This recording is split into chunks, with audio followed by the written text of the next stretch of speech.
The following program is brought to you by the 0DB Movie Podcast feed.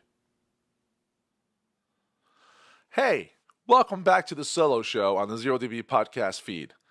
This new episode is going to be very interesting. We're not going to be discussing a movie, we're going to be discussing a show. And this show is on Netflix, and it's called Altered Carbon. I figured we'll do something a little different because you can't always get out to the movies and, pay the ticket fees plus all the snack fees. It can get a little hefty. So that times one or times two or times three can definitely put a little strain on your pocket here on the new year. So what we're going to do is try to discuss on the solo show, not the other shows, we're going to try to discuss Netflix stuff going on.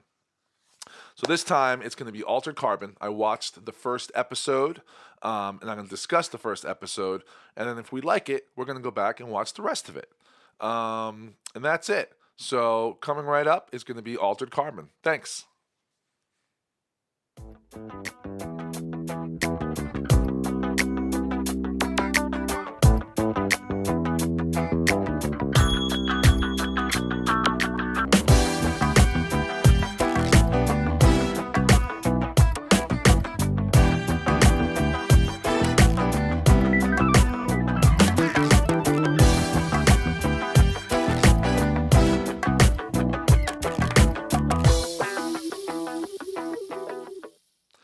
All right, welcome back. I am your humble host, Gabe Enyel, and I will be with you during this solo show discussing Altered Carbon.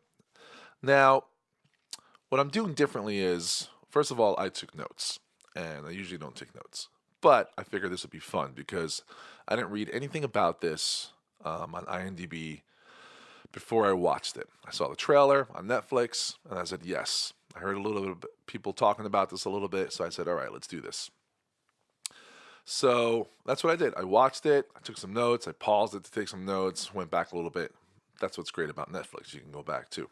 But I didn't go back too much. So what I'm going to do is read you my notes, and then that way you can kind of see a glimpse of you're going to first watch this, and you can be like, all right, this is kind of a rough of what you're about to see, and see if you want to keep going. So the first thing I've noticed is it's kind of very it's definitely got a Blade Runner thing going on. I'm very into Blade Runner, so immediately I was like, all right, cool. Then I thought, wait, this is 10 episodes. Is it going to take its time like Blade Runner? Is it going to be that slow?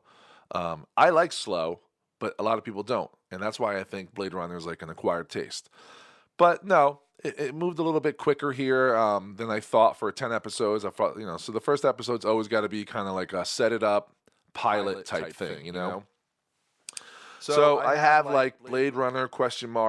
And then there's a lot of thing of like birth and death, meaning like, you see basically a human in like a sack of like something, and you hear like voiceovers, and like basically you're getting the thing of like, you're kind of getting the idea that there's like a human being born of some way, but then there's also, you cut to other shots of like this like there's like a couple, and like they seem like they're on the run, and then like, you hear like police figures type come in, there's shootout, so people are dying. Meanwhile, this body is being born, You hear a voice, so you're thinking, is this conscious or not? They start talking about like body swapping, or I'm thinking they're talking about body swapping. You kind of get a sense of that in the trailer too. So now you're kind of ready for it. But then you kind of hear like this guy has been under, like, of course the guys that are like taking this guy out of the birth bag. They basically mention that he's been, I guess, dead for 250 years, or what I call liquid carbonite. But they use the term Ries Leave, so now you're getting the word that the rebirth is actually called Ries Leave, which immediately I'm thinking, okay, it's like you're getting a new sleeve. They talk about like animals and getting new skins and coming out of their old skins. So then I see that this guy being born, apparently his last name is Kovach. So this guy is born, and like you kind of see him like kick ass when he comes out, and they're all like yelling you like the little plot hole things. Like they're like, oh, he's gonna be psychotic. He's gonna be he's not gonna know where he's going. He's gonna be violent. Like they're all like, yeah, no shit, blah blah blah. They just broke my nose, kind of thing, blah blah blah. So the guy's like, what year is it? Wants him to see himself in the mirror, blah blah blah.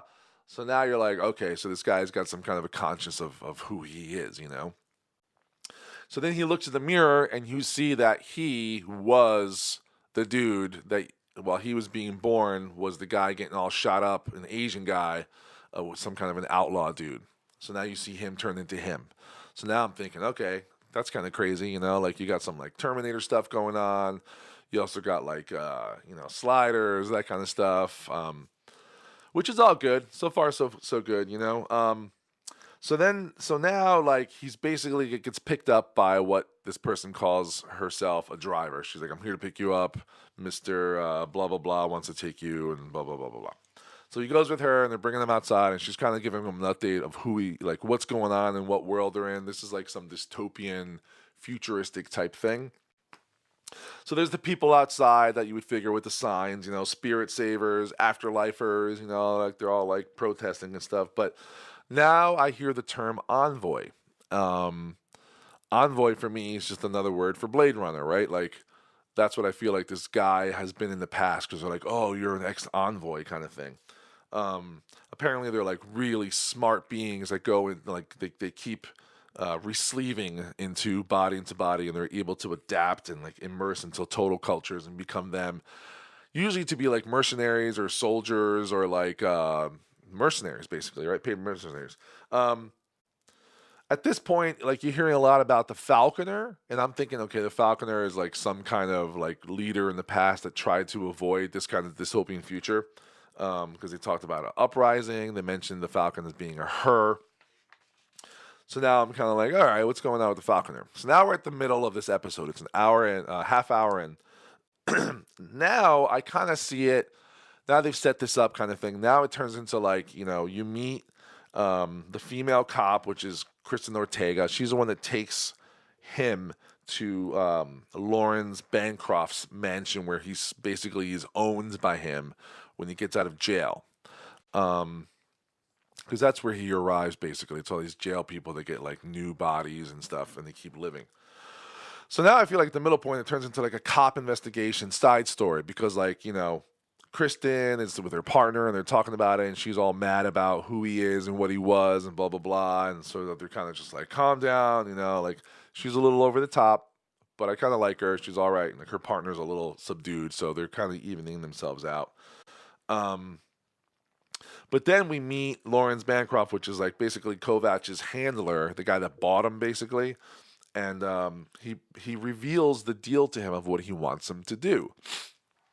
So basically, he wants him to work for him, give him unlimited amount of money, fame, fortune, whatever he wants, mansions. He can move, he can change his name, he can Ries Leave into whatever he wants. If he solves the murder mystery of Lawrence Bancroft himself. He was like, I was murdered, but I'm so rich, I had a backup of my DNA and memories in life, that's what everyone does when they re-sleeve. They kind of get this thing stuck into the back of their neck, and like that's them, just in different bodies. So, where were we? So now he offers him all this, and he just needs to solve his murder. So now I'm a little interested. I'm like, okay, cool. He really wants to like know who killed him. So Kovach is just like, well, I've been fighting my past lives was to avoid people like you, these rich people that they call meths. Just kind of funny. This guy like lives up in the clouds. Down below is all like just, obviously post-apocalyptic type craziness. And so now we're at the middle point. At the middle point, I feel like it kind of turns into like a cop investigation as a side story. Because we meet Kristin the cop. She's got her partner, and like she's a little overacty, but it's okay. She's all annoyed because like she finds out that this guy used to be like those army killers or whatever before the uprising and all that happened. And so she's all like blah blah blah blah blah, and her partner's like, calm down, So we meet Kovach's handler, which is Lawrence Bancroft, and he reveals to him what he wants to offer him in his deal. Basically, the guy's like, what do you want from me? So basically, he says, well, you know, I want you to solve the murder of me. And he's like, what? So, like, he kind of shows him, like, this blood splotch, and he's just like, yeah, I was murdered, but I'm rich enough to have these, like, extra, the DNA disc, basically, that holds who they are. Um, Apparently, like, super, super, super rich people only have this. And he gets it backed up every 2 days to this, like, crazy satellite because he lives up in the clouds. So he lives above all, like, the apparent filth and post-apocalyptic stuff. So basically, like, Kovach is like, no, forget it. Screw you. I hated you people. Why am I going to save you now or figure out your murder, you know? So the guy's like, look, go out in the town, have a good time, tell me tomorrow, and then if you don't want to, fine. You go back to jail, you go back onto your, liquid freeze, and you'll be gone forever as a prisoner, you know? But I'm offering you a full pardon and all this, the whole deal, right? So he's like, all right, screw it. He goes out into town. He like buys all the drugs and all that stuff. And he's like, look, I'm just going to like get messed up, get laid, and then tomorrow I'll go back into ice and then this will all be over and who cares, right? So now you expect him to just do the whole scene of like him getting messed up. But now you see him like having this touching moment where he's talking to like a hologram of his sister. So that kind of showed a different side of him where like there's a soft spot where he's obviously hurt now, right? She calls him Takashi Kun instead of Takashi Kovach. So now he's kind of has a different past. They show him with her when they were little, and like it's really touching. So now you kind of like start to like him a little bit because you're like, okay, he's a little bit more human than just a killing machine, who I thought he was. So now he goes into the city, does the whole drug trip, total like seeing, really going into the whole Blade Runner thing with like the city and holograms and come see me and the ads and of course the prostitutes and like the bars and like this product and that product. So apparently he does this thing where he just sees all these ads and like he kind of gets messed up. The cop shows up. Kristin, she gives him this thing that blocks out all the ads. So like she's like, look, what's your deal? This and that. They go for a drink and they kind of talk about stuff. He tries to hit on her, whatever. It's not a big deal. Basically, she denies him. He takes off. Now he's back at his hotel and he's thinking about like killing himself. He's like, what do I do? Do I kill myself? Just get this over with, or do I go back in the freeze or whatnot? He's having because he keeps seeing visions of his past and like things are happening and he's trying to decide what's going to happen. I mean, obviously he's not going to kill himself because that's episode 1. But besides that, he ends up going to this like this AI hotel they call it, and no one stayed there for decades. But like he goes there, and now someone tries to kill him. This gang shows up and they try to kill him, and things go crazy. Crazy fight scene. It was really good. Won't spoil that because it's better off to just watch it. But there, the cops show up, and now they're like, "Why are these guys trying to kill you?" He's like, "Exactly." That's why he's like, I think that Bancroft didn't kill himself, right? I think someone's trying to kill me now because they know I'm going to try to solve the crime. So obviously he didn't do it, right?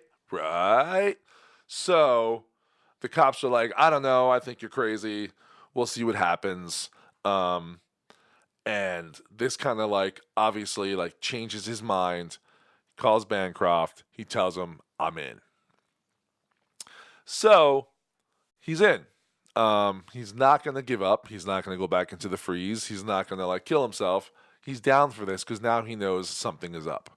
So that kind of got me too. I'm in too, and that's what made me want to talk about this. So I went back and I was like, all right, cool. I like this. Let's check out the IMDb stuff, right? So what do we know about this? We know a lot of stuff. We know that, I don't know how to say her name, so I don't want to mess this up, but Laeta Kaglogridis, I think. She's the creator and the writer of this show. I never heard of her, probably because I'm ignorant. But she wrote Shutter Island, Alexander, and Terminator Genesis, which is a tricky subject. But I got a lot of that. I got a lot of that in watching this. I was just like, oh, okay, we got some Terminator stuff going on. We got some RoboCop stuff going on. All the good stuff. It's reminding me of all the good stuff that I liked. Um, so that's cool. The cast, we have Joel Kinnaman is the main guy, and that guy, I know him from RoboCop 2014. He was in Suicide Squad as Rick Flag, which I dug. I don't remember him in The Darkest Hour and Run All Night, although some people might, but I don't. Um, and then what's his face? James Purefoy, who plays Lawrence Bancroft. He was in Rome, The Following, A Knight's Tale, High Rise. Stuff I'm kind of familiar with, but not super familiar with. But if you see his face, he kind of looks familiar, at least to me. So now the cop, Martha Higareda, she is Mexican, which is kind of cool, and she keeps the accent, which is awesome. But she's known for this, but she's also in some stuff called No Manches Frida, McFarland USA, Street Kings, things I don't personally know, but some people might. Like I said, I felt like she was a little overacting at first, but usually the pilot is either done way before the whole thing gets done, and then they change a little bit, or they just get a little bit more comfortable, which is totally okay. So, like I mentioned when I saw this, when I did read the plot summaries, it's pretty much exactly what I said. It just says in a distant future, a dystopic society where people's consciousness and memories are stored in devices and then received into another body. The Alcatraz prisoner, Takashi Kovach, is awakened 250 years after his death. He has recollections of his and his beloved companion Ava deaths, and soon he learns that the upper-class millionaire Lawrence Bancroft is responsible for his awakening in the body of a strong man, totally ripped, to investigate who has killed him. So that's pretty much the summary of it. That's pretty much what I got for this first episode. So I enjoyed it. The whole cast, there's a lot of good faces in here. They all did pretty good. Like I said, it's the first episode, so it's not really the whole thing dropping yet. But now we know he's in. Now we know the cop knows something's up. So I'm going to give it a thumbs up, and I'm going to say, yeah, I'm going to watch the rest of it. And you want to go on IMDb and read about it. There's not a lot of spoilers if you just read about the first episode.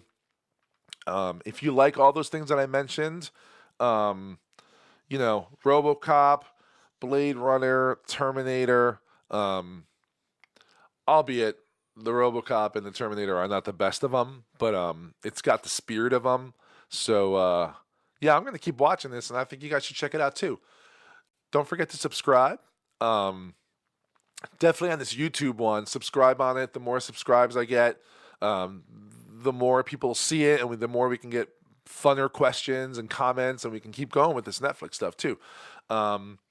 So make sure you can go to zerodbpodcast.com, and you can see the blogs and all the links to all our social media and where we could find it.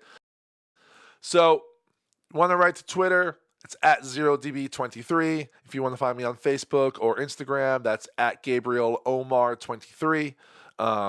Just go to zerodbpodcast.com, and you can find all the links there. Once again, thanks for listening. Thanks for watching. And I will see you on the next one, where we will discuss the rest of Altered Carbon. Later.